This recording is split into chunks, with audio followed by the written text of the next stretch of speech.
What's up, music fans of the internet? I'm Kevin. I'm Derek.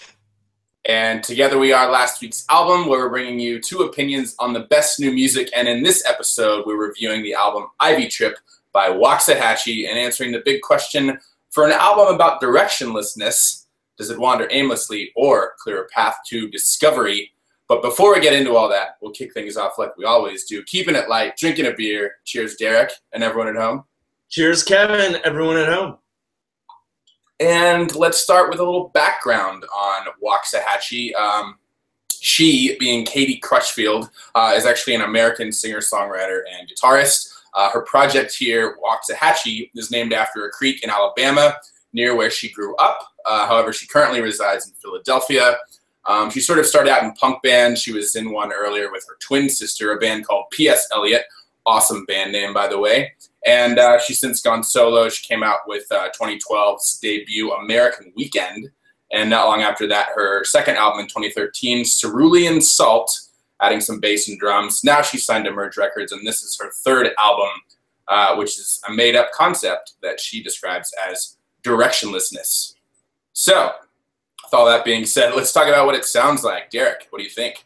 Kevin, I think Ivy Tripp sounds like Lady Lamb, Courtney Barnett, rambling, and quite an impressive vocabulary. Nice, nice. I think it sounds like Liz Phair, Cat Power, and Juliana Hatfield if they'd each only had a 4-track.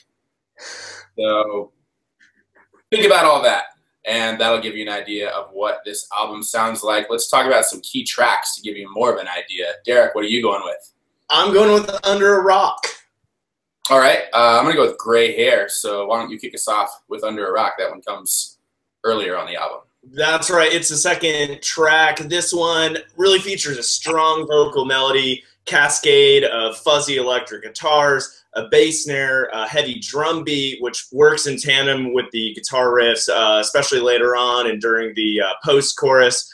And overall really just kind of carries this pop-punk vibe, I felt. You know, it was very high energy, made me want to just keep on listening. As far as the lyrics go, again, I'm only trying to surmise what she's saying here, but some of the directionlessness is very noticeable in some of the lyrics. I think she's describing someone in her life, maybe an ex. I'm guessing someone she probably doesn't like very much. An example lyric: and I got upset, I told you twice that I know how to break inside the brick house that you built around your cranium, you wear it like a crown.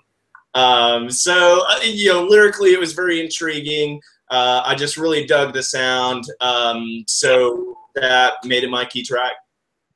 All right, and continuing on the pop-punk vibe, track number 10, Gray Hair, is a little similar in vein. It's got some childlike piano, rolling bass, jittery drums, heavy strummed acoustic guitars. I guess a little bit more acoustic, maybe, but still has that sort of punk vibe. And it never really goes electric, but it feels electric. It has this really nice energy. Almost reminds me of Violent Femmes in a really good way. A really good line. She says, "I get short of breath because I can't slow down," which is funny considering the sort of kid toy piano, and also the way she sort of drags out the word slow down. Really great delivery there. And yeah, check both of those out. They're both really strong numbers. And that brings us to best lyrics. Derek, what are you picking?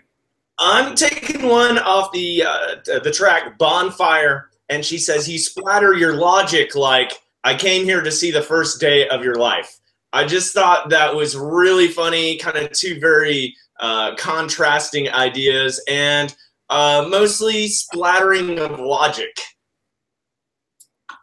Mostly that. I like this one line from Summer of Love, actually. It says, "The summer of love is a photo of us."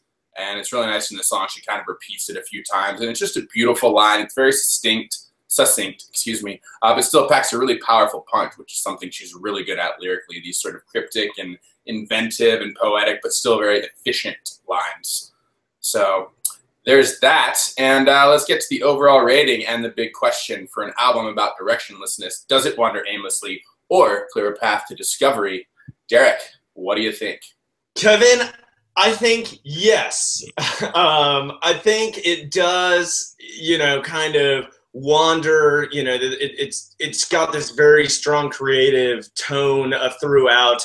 But I think it does lead to discovery. I think one song I really liked, almost was a key track, is Less Than.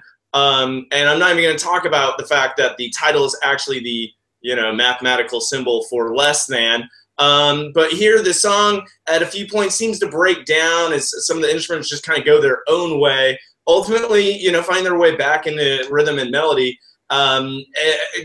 You know, juxtaposed against this, the song is built around this hypnotic, repetitive guitar riff, which draws in attention and engagement despite the apparent breakdowns or musical meanderings, if you will. And I just thought the way all those things came together was fantastic.